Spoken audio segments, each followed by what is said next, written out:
As promised, we're now joined by Sarah Foster from Bankrate talking about how Americans are handling the holidays in light of the high levels of inflation that we're seeing. Sarah, thanks for joining us. Where are we seeing, in terms of, kind of things that people spend on during the holidays, where are the greatest increases in prices coming from this year? Yeah, thanks for having me. And I can say that people are going to be feeling inflation this holiday season in areas that they might not fully expect because we saw in a bank rate analysis that it's actually the gifts that are the least inflated aspect of the holiday season. Everything else, travel, entertaining, it's going to be really expensive to throw a holiday party this year because we saw 7 of the 10 most inflated items fall into our holiday entertaining category as part of our analysis, mostly Mm-hmm. because of food inflation. And then the other three were part of the holiday travel component.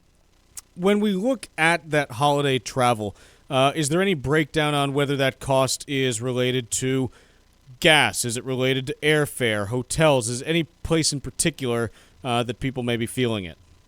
Yeah, so I can say that pretty much every corner of travel is going to be more expensive because Oh, we see that gasoline is up about 18%, airline fares obviously are up 43%. Maybe the only break consumers could feel, I guess, this holiday season is in the cost of maybe renting a car or a truck. That's down about 3.5% from last year, but of course, that's because we remember in headlines from last year's holiday season that there was a truck shortage, at least for car rentals. Everything was really challenging in that corner, so we could be seeing a little bit of a rebalancing at least. what about when it comes to gifts? You said this could be an area that is actually some better than expected news for folks. What are we seeing in terms of prices for popular gifts and popular themes for gifts?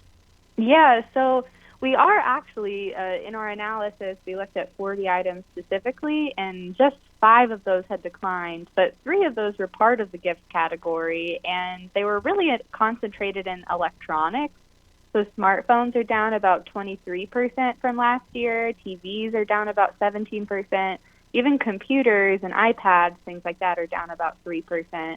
And consumers might know this because if they spent any time shopping during Black Friday, Cyber Monday, there were a massive amount of deals this year, at least compared to last year. They're a little bit below 2019 levels, according to data that we have from Salesforce. But still, I think this is kind of giving a boon to many Americans' wallets who have just really been clamoring for some good news on the inflation front. So the people that are able to successfully navigate this inflation during the upcoming holiday season, how do they go about doing it? What types of things do you find are common to those people that are successful? Yeah, so I think this holiday season might call for a little bit of some taboos, at least when it comes to shopping.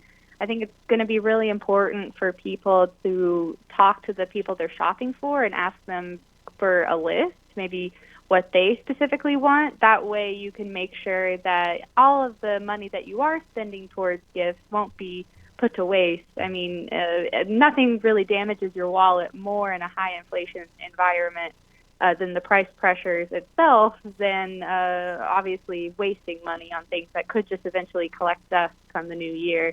So I think asking family members for a list and even maybe turning to gift cards, cash as a way of gift giving, or even just getting a little bit more creative, that's going to really pave the way for a successful January that won't include at least a debt holiday hangover.